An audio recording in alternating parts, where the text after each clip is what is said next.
Welcome to Tea Time with Shayleigh and Amber. I'm Shayleigh Evans, and I'm a life coach for pets and their people. I'm a truth seeker, and it's my passion to empower others and to give animals a voice along the way. I'm Amber Leidick, and I've been a performance horse trainer focused on behavioral issues for over 20 years. My current passion is creating impactful in-person and online events and collaborating with professionals to be on the leading edge of positive change in the horse industry.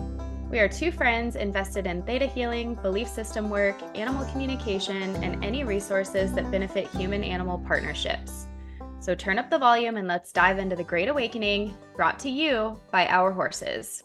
Hello, and welcome back to the podcast. If this is your first time listening, buckle up because this is going to be a wild episode. Just kidding. I don't know if that's true, but it could be. Very well could be. We are going to start out talking about Amber's life because she has things going on right now, and one of them being a course that she has created and like some little workshops and stuff. And it's so fun because we have been doing things together for a really long time now. And if you have been following us for a while, you know that Amber kind of went into retirement and she wasn't really sure like what direction she wanted to take. She was waiting for the inspiration, and here it is. So, what do you want to say about that?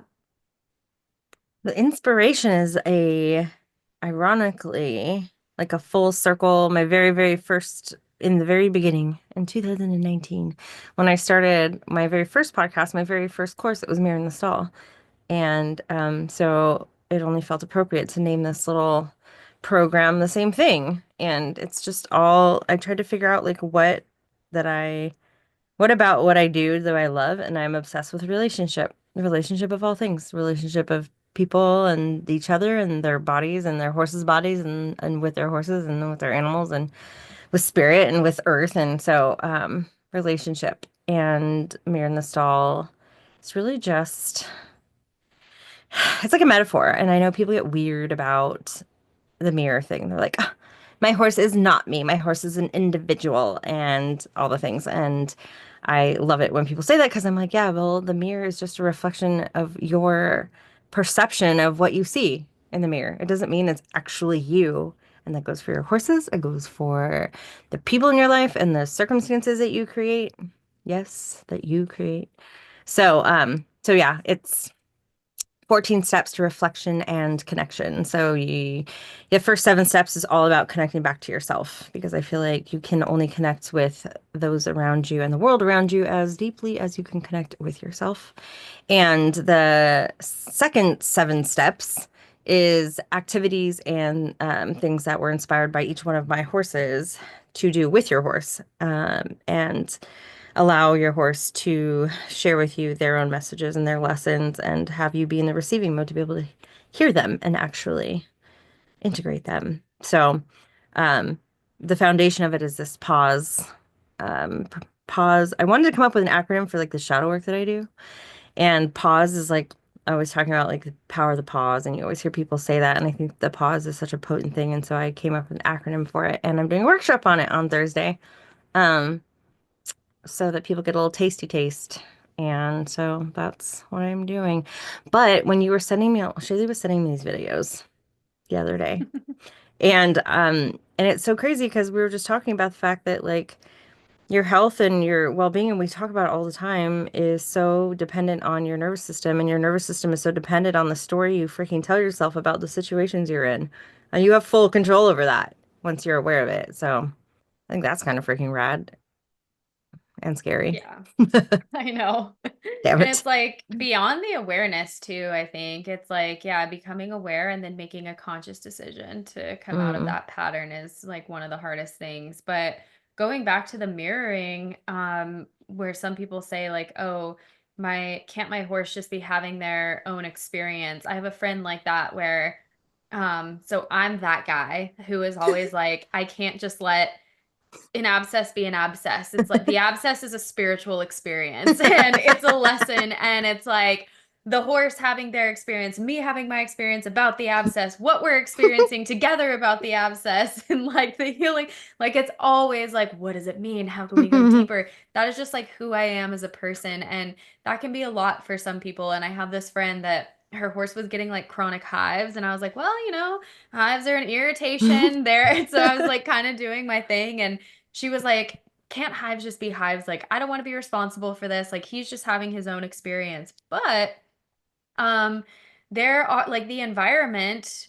I think there's one thing that's important for us to remember is that we're not their everything, right? Like we're a part of their environment, but we're not everything. And there are some of us, which I can tilt this way hardcore, where I think that I'm like everything. So something happens and I'm like, oh God, I fucked up. Like I'm not doing the right thing. And my husband will remind me, like, well, don't you remember that you changed things or, like the weather changed or whatever. It had nothing to do with me. And I'm like, oh yeah, I guess it's not my fault. And then there's like the other end of the spectrum where, people just don't believe that they have anything to do with their animal's experience, which is not true as far as what I know.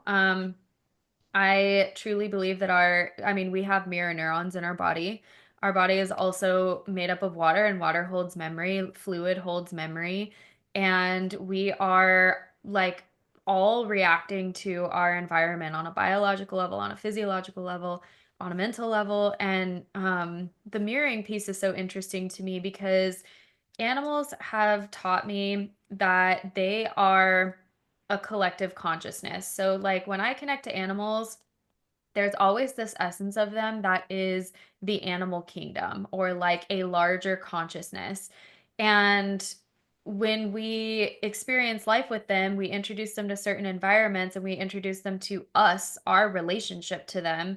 That is what gives them their individuality. And that's why, people buy horses and they're like, this is not the horse I bought. This is not the horse I saw. And it's because that horse was practicing being a mirror of someone else and portraying those qualities of that person and the expectations of that person. And then they come to you and you have a whole nother set of things that you guys are reflecting back to each other. And of course, like the environment comes into play, the other herd members, all that stuff. Like there's so much that goes into it. But I was reading this book today and I sent a screenshot to Amber, I think, because it was fascinating to me. The book was a Dolores Cannon book and she was doing a past life regression on somebody and the person kind of like connected a little bit to animals or they were talking about animals and I felt so validated in that moment because she was like, yeah, animals are part of a collective consciousness. They don't have the thinking neocortex that we do. They don't process things the same we do as humans. They're not as highly evolved as humans, but what they do is they come into this earth as a consciousness and they're growing and evolving as well. Like their soul has its own challenges that it's looking to overcome and things like that.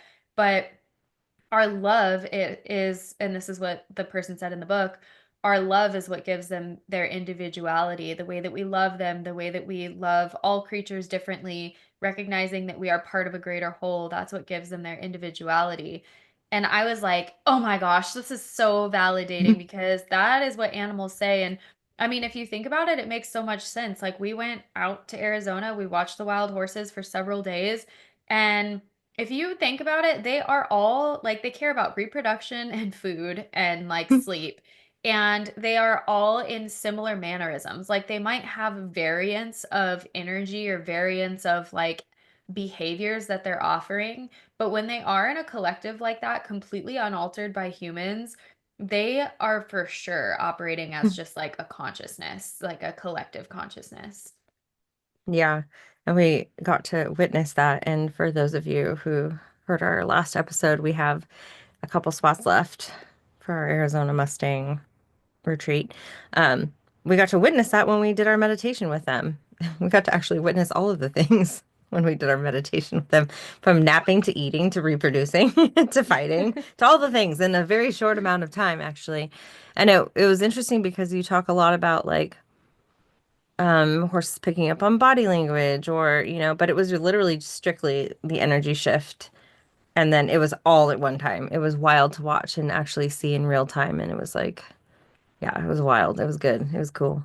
Yeah, the timing was interesting because the entire herd was sleeping. And as soon as we, as a collective, placed our awareness from different standpoints, like I did what I could to like guide everyone to come into a place of awareness of their own. But at the end of the day, like we all are practicing these different vibrations and it's kind of can be crazy energy. And it's like, as soon as I was like, send your energy to the horses, like focus your awareness to the horses, they all woke up and Like immediately. yeah, like they woke up and they went wild. So, there's something to be said about focusing our awareness and our intention and how powerful that can be. And I have gone down a little deep dive lately on Germanic New Medicine. It's so fascinating. Someone had told me about it a while ago, and I just like wasn't in a learning state. Like I kind of go through these pendulum stages where I'm like right now I'm learning six different things and that's how I'm gonna be. And then I know. you're I gonna feel like I don't even have to read because yeah. I can't keep up. Like I'm on one book and I've been on the same book for like a hot minute. And I like will go out. Sometimes I'll do the book like twice, and I'm like in it and I have to like take time to absorb into my like brain. And Shayla's like, well, this book. I'm like, wait a minute, I thought you were reading this book. She's like, I am. There's many books. And I'm like, I don't know. But then I feel like I also get a very well-rounded education without having to read all the books. Yeah, so right now I'm looking at the healing powers of color, analyzing my dreams, Germanic New Medicine, and I actually think that's it. Oh no, and between life and death. The I'm Lord, gonna have yeah. past life regression stuff. Those are like my topics right now that I'm fascinated by. And then you guys will just know that I'm in 2 months, I'm mowing my grass, and that's all I have the capacity for. I'm just outside on the mower. That's just how my life works. So, but I that's why Amber and I work so well together because we both understand the concept of um, inspired action. And what's fun about Amber is that I am very, like, right now, I just almost lost my train of thought because I have three other things that I want to talk about. And she's very good about being like, don't forget, you were talking about this. And I have a little whiteboard in my lap that reminds me, like, I write down a certain word because I really do like to follow the inspired action of whatever I'm thinking about, but it ends up creating a lot of incohesive thoughts. And that's something that I was thinking of when I was listening to this person, Dr. Melissa Sell. She's talking about the Germanic New Medicine. I've watched like 10 of her YouTube videos already. And I'm just so fascinated by it. But she's so well spoken and she keeps her thought processes like it's almost like she's reading a PowerPoint, which she might be, but it just feels like she's like everything is so lined out and she's a master of her craft. And I'm like, wow, I could be well spoken like that if it wasn't like for me, because I do believe that I'm a master of my craft, but I will. So, like, for example, I led a meditation practice the other day, and it was just like an hour, and whoever wanted to sign up could sign up for it. And we How did I miss that? I don't know, actually. It was in the tea house. Or maybe it wasn't. Maybe it was just on my email. I don't know. But it was like guiding people through different ways of meditating. So we started out with like doing a little movement with meditation. I was rocking the cat cow on cam. And then we went to breathing and like a body scan. And there was just like different, I was presenting different ways to meditate because meditation can look different from everyone. And it can be like such a daunting thing for people to get into because they're like, I've never quieted my mind ever. And if you don't understand that it doesn't have to look a certain way, you can kind of avoid it. And it's like one of the best tools we have. So, um, but in the middle of that, I had this whole game plan. I had it all written out. I was going to do my thing. And then all of a sudden I was like, hold up, the animals are speaking. We're going to have to do a guided journey. And I literally in the middle of it just was like, actually, I'm scrapping all my plans and I'm just gonna find some music real quick and I'm gonna lead you on a journey. And we ended up like connecting with their horses and it ended up being like such a powerful experience, as you know, they can be when they're inspired like that. And so sometimes I'll find myself in comparison when I'm listening to this chick and I'm like, God, this chick's badass. Like she's so thought out, she's so thorough, and I'm like, I want to She be really like that. is. Her voice, Yeah. it's something about the tone of her voice Mm-hmm. actually really elicits like this authority, but also it's like not serious. I don't know how to explain it, Yes. but the moment I started listening to it, I was like, and do you know who I have coming on to my podcast is Tracy Goodwin, The the speech voice. lady. And I'm a little worried she's gonna like analyze my voice. But She I thought might. of her immediately as soon as I was listening to the girl you sent me because yeah, it's so organized. And her Mm-hmm. voice is so fun to listen to, and it's just pretty magical. We should put some of her stuff in the show notes so that people can Yeah. investigate for She themselves. teaches Germanic New Medicine, Dr. Melissa Sell, Sell. She is cool. She has this like 101 video that I probably sent to like 15 people because that's just me. I'm like, spread the word immediately. I think I was a dandelion in a past life, but as soon as I get inspired by something, I'm like, who would like this? Let me send it to as many people as possible. Um, but yeah, so and she just has like a command presence, but it's like a soft command presence. And Hmm. I think it's just because she's confident in her craft and she's gotten a lot of her shadows out of the way, like a lot of her conflicts. So, like in German New Medicine, they call them conflicts. And I won't go too into it because I don't want to butcher it. And I'm at the very beginning stages of learning it. But essentially, there's like five biological laws. Disease is not a mistake. What else am I learning? I'm learning that so anything that is not nutritionally created or another thing, if it's not created by nutrition or something else, it is a traumatic event that happened to you. And the trauma or like a shock to the system. And that could be anything from like a conversation where someone catches you off guard and your nervous system has a jolt, or it can be a car accident, it can be a death in the family, it can be a divorce, it can be a comment that someone gave you that really like upset you and caught you off guard. And so the idea of it is your psyche gets like shocked by something and then it activates a certain area of your brain and then the brain sends a signal to start proliferating cells like cancer cells in an organ or eroding the tissue in the body like immediately. It's like your psyche has a thing, your brain hits a button, that's what she calls it, and then your organ is immediately affected. And then once the conflict is resolved, you go into the healing phase. And what the most fascinating thing that I think is that two things that she said. One, we can keep ourselves in a healing loop by when we Hmm. start getting like the symptoms, we take, because I did this to myself, and this is probably why I'm finding this information at the best time. Because I freaking got sick like 2 weeks ago, and I was like down and out for a week, but I bitched about it in my mind. And I like didn't want to lay there, and I took all this ibuprofen. I took a lot of ibuprofen because I was actually like really down and out. And then I gave myself a stomach ulcer or like all the symptoms of one. And so now I'm like, oh my God, it's like all this compounding stuff. But what happened by me like kind of like devaluing myself, not resting, not allowing the healing phase, plus taking like NSAIDs, it threw me back into like a sympathetic in another way. She called it a healing A crisis. healing crisis. Yeah, it can put you in a healing crisis. I don't know if that was like a full-on healing crisis, but it was like a loop that I didn't Yeah. allow to close. So And isn't then it interesting we talk so much about closing loops? I know. And it was almost like the loop was like looping and then almost closing. It was like, swoop. And I was like, wait, you're sick. Yeah. You're sick. We don't like to talk if we're not feeling well. We don't like to talk so much about it. But she said a few things. I was like, wait, are you like unwell right now? I was like, yeah, like really. And I was like, oh shit. Oh no. And then I bounced back and I got worse the next, like, then I was back the next week. And then I found out about this medicine and I was like, oh my gosh, I did this to myself.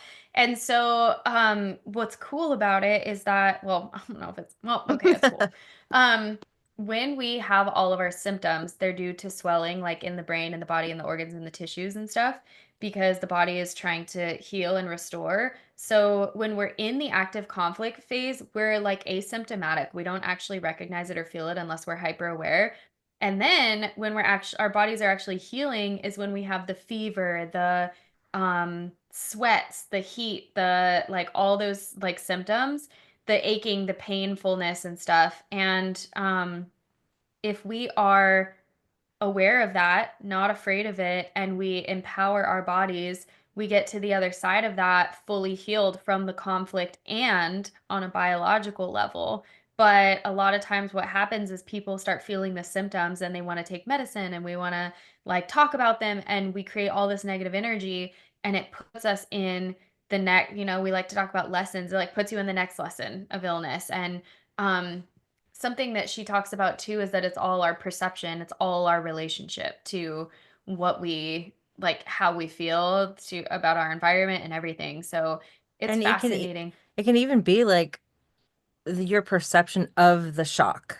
You know what I mean? If it was Mhm. something that you can go, oh gosh, it like jolted your nerve system and you're like, oh wow. If you're aware, like maybe this is something that's like a pattern for you, or maybe this is something where you can like recognize it's separate from you and it did take you off guard, but it has nothing to do with you and you just sort of let it go. But then if you have beliefs around it and Mhm. a little shock happens and you hold on to that, like, oh God, this is my fault or this is because of me or whatever it is, like I've done this to myself or whatever that keeps the loop going, which is why it's like that part is we talk about belief systems all the time. I That know. that damn story you tell yourself is really creating, and it's freaking hard because sometimes they're all buried and snuggled up underneath things you don't even know they're there until you do. But when you do know, if you do something about it, then you are completely calling your power back and creating your own experience just like you want it, And that's hopefully. why like conscious language is so important and the awareness piece is so important. And you guys know, I've been trying to heal my eyes. And what did I say the other day? Like either on a podcast or a call where I was like, I just can't see, or I was like, Oh yeah. it was I lose something like, sight. oh yeah, I lose sight of. I'm like, oh, I lose sight of. And And I was like, everyone's like, oh, oh. oh no. And it's those moments, but it's so nice to have someone to hold you accountable because for all the times that we catch ourselves in those moments, there have got to be a lot of unconscious moments where we just don't even recognize it and we're continuing to reaffirm. And it's like, what do we say? So I've listened to a bunch of her videos. So I've been on like a wild goose chase because I went from like digestion to weight gain to relationship to food to I was listening to one this morning about like how to get out of that loop and she like talks all about awareness, but what I thought was kind of funny is that so I've been eating like vegan, gluten-free. I've been vegan for like a long time or vegetarian, plant-based-ish for probably like 7 or 8 years now. But I would say like a year or two ago, I stopped eating gluten because I like convinced myself that it was like the root of all of my evils. And the other day I texted Amber, like right before I found this Germanic medicine actually. And I was like, I'm back on gluten. Like I tried it out for a while. I really cut it out and nothing changed. So I don't think it was a problem. And then I saw this video and she was like, um, really resonating with me because this is what I do with, or yeah, I still do this. And I think I'm going to learn to move away from it. But like with my sessions with people and their horses, it's like these foods are healthy, these foods might not be as healthy, these experiences are healthy, these might not be as healthy. And she talked about how being a chiropractor and a health nut and doing nutrition and stuff, she was always like throwing things away and looking at the calories and the dyes and all the stuff. And through this Germanic New Medicine, she's realizing it's all about your relationship to the thing because you can have someone who smokes for 70 years never get lung cancer. You can have My someone, grandma. yeah, dude. And then you can have someone who's never smoked get lung cancer. And Hmm. people are like, how does that happen? And it's all about your experience. You can have someone who's like, well, you gotta die somehow. And they don't care. They don't have any resistance towards it. And so they're not in that conflict active state, is what she would call Hmm. it. Or you can have someone who's like, that's so dirty. That's so like, oh, that's bad for you. That's bad for your health. Like, I can't handle it, whatever. And you're literally in a conflict active state, creating those little freaking cancer cells in your body, man. It's crazy. Crazy. Yeah, it is wild. My grandma, she lived till she was like 95 or 90 something up there. And I would go to visit her and she lived in like a condo complex. It was like 55 and over. And she would be like, oh, honey, I just take a little puff, when I blow it out the window. They don't say anything. Like, grandma, dude. And then she's drinking soda her whole life. And then, like, my boyfriend's always saying that he loves freaking candy. He's freaking sugar addict, and I'm always like, I don't say anything, but he can feel me, feel me, Judging. feel me like not understanding that piece of like, how are you eating that right now? And he's always like, well, look at my grandmothers. Look at them. They're like in their 90s and they're thriving. They've been eating candy. Why do you think I am this way? And I'm like, I mean, but true, because, and then you have like my mom who's like, well, back in their times, they didn't have all of this extra stuff that we have, kids have now. And so they're less tolerant or whatever. But it literally comes down to what you truly deeply believe in your soul is good or not good for Hmm. you. So it's all out the window. Just Yeah, believe what you want. it's crazy how you could literally believe that like muffins and pizza and carbs are like amazing. It's like the people who eat keto or the people who eat like only a carnivorous diet and they're like this is the best thing for me and she And it was is like because they believe it. yeah. And like people are out there just thriving on like a ton of different diets, like so many different diets, and people are thriving. And it literally all comes down to your relationship and if whether or not you have a conflict inside of you, which is just so cool. It's actually Hmm. cool that we have that much power. Like we really Hmm. have power over everything in our existence. And that's something that I have been learning or just getting like validated in and reading these Dolores Cannon books too, because she is a past life regressionist and she takes people through the death and dying process through hypnotism. Hip I hip felt hooray. I felt my body literally going hip hip hooray, and I was I like, know. that's not what we're doing right now. Come, come back. Come back to me. Um, so I can't even say it again because like I can. Hypnosis is Yes. it? Okay. Thank you. And it's fascinating because these people talk about, like, does heaven or hell exist? Or, and she asks the same questions in this book that I'm reading. She asks the same or very similar questions to each person. And it's to just kind of see, like, is this the same across the board or whatever? And everyone has said, well, hell is what people perceive that it is. Like if someone has held a belief that they've done all of these wrong things in their life and they're going to die and they're going to go to a certain hell and they've imagined it in whatever way, that is what they end up going to. If they imagine that they're going to go to like a heaven of sorts or whatever, that is where they end up being. And it's like they're burning or anything like that, but it's hell can be. I thought something that was really fascinating was she was talking about someone who had an addiction problem with drugs and their personal and apparently addictions, like our soul remembers them. Our soul takes every experience that we've had, so we don't take like the physical pain, we don't take pain as we know it, but we take our memories and our wisdom because that's how our souls evolve. And so when we make our transition and we're reviewing our lives, we have like whatever addictive tendencies or whatever the case may be. And the people who were severely addicted, she said their own like kind of personal hell or was um looking back on their life and wanting that like fix, so to speak, and not being able to get it. And then they get Mm. stuck in Oh, that loop of like oh God. wanting that. Yeah. So one of the things that souls come to evolve is addictions and like those things that are destroying like the temple of your body or whatever, like your sacred body.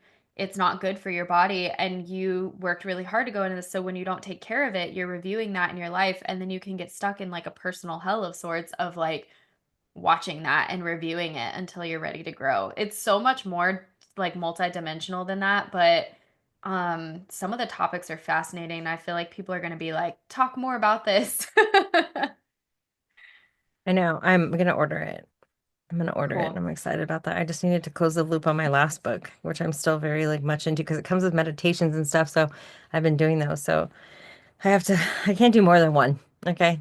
My brain up here. She can't. It's a belief I have. Okay. I recognize that. But for me, I just one at a time. Well, and probably because you like to like complete it and think about it. Meanwhile, I will have, so like I'm also taking three different online courses right now, and I'm just like in different stages in all of them. And my friend was telling me, oh, I just signed up for Kathy Sierra's course because she has like a new little shorty out right now. And I was like, oh, Mhm. I want to do that just because I have like FOMO. But then I was like, "Ugh, I'm not even working with my horses right now. Like, no, why would I sign up for that? Not that I don't love Kathy, obviously. Like, I totally will sign up for it when I'm working with my horses. But it's like, there comes a point where it would be good to like prioritize a little bit. And, you're reading 5 books, you're in a couple online classes. We're going to Joe Dispenza next Oh, month we are going to. together as a pair, as a couple. As a It's going to be couple. so exciting. Yeah, and that's the other thing I need to do because we have to do the online thing. I guess we don't technically have to because we've read the book, but I want to do it. And so I'm Yeah. also doing that. So I've got a book and a course, and that's all I got right now. That's all I But can you're also handle. a mom, and like I don't have Ugh, that. ugh. I'm a mom who doesn't get to see her horses anymore. So that's also changed this week. There's also changes. I've What? recommitted You to just many had things. poop on your finger. You I were mean, out I'm there. scooping their poop, but I'm not like hanging out with them. They're in the pasture minding their own business, living their own lives without me, and I'm poop on my thumb. It's just the way it is. So, Yeah. one Yeah. course, one book, one home to manage, All and right. then the course and the event. Oh, we're so gonna be we're gonna do a little something probably for our adventure. We're gonna keep you maybe take you on the adventure, like a little vlog or something of our Joe Dispenza adventure. Oh yeah, that'd be fun. We Mhm. definitely should do that. Yeah, we'll do that. Cool.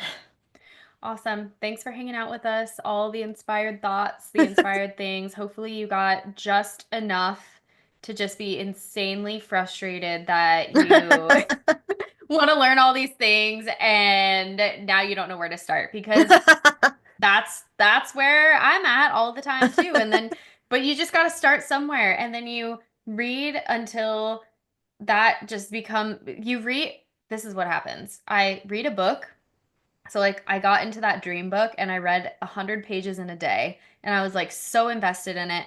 By the way, everybody, I wake up an hour early so that I can like actually read for an hour because that's very important to me. So that's how I get a lot of this done. Um, but so like I read 100 pages and then I saw one word in that book and I was like, oh, I ordered a book that reminds me. And then I had to go open this book about Jesus and read about him for a little while. And then I got into colors.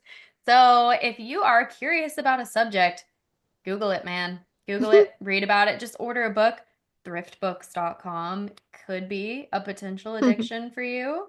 Um, you can get books for like $3. That's what happens to me. Um, but anyway, if you like this episode, please like it, share it with your friends, leave us a review on our podcast. We want to grow our little podcast and We we have to stop calling it little. And when we talk about our offerings, we also have to start our little workshop, we always say little, and we're not little, you guys. We're huge and expansive and you kind very of are little impactful. in person. I mean, my stature is not huge. Unless you're the earth, and then I mean you're going over huge. Um Energetically in March. Okay, you're right. We have this really awesome podcast where we have had so many people tell us that it is their therapy, their medicine. They love it. They listen to it all the time. We've been slacking a little bit on the episodes, so people are probably crying all around the world. So if you like it, please share it and review it. And we would be grateful because we're going to continue growing and evolving, reading, studying, and we're going to bring you along with us. And I'll have some more tidbits about all the things I'm learning in the next episode, and it'll just bring you a little further. Yeah. And if you guys want more, then you should join our membership. Oh, And yeah. if you want a little tasty taste of our membership, we have a tea talk that we did on trailer loading, and it's mind, body, spirit, and bringing all of that into some practical tips as well for yourself and your horse. So that's also available. So if you want that, then put it somewhere. Reach out to us.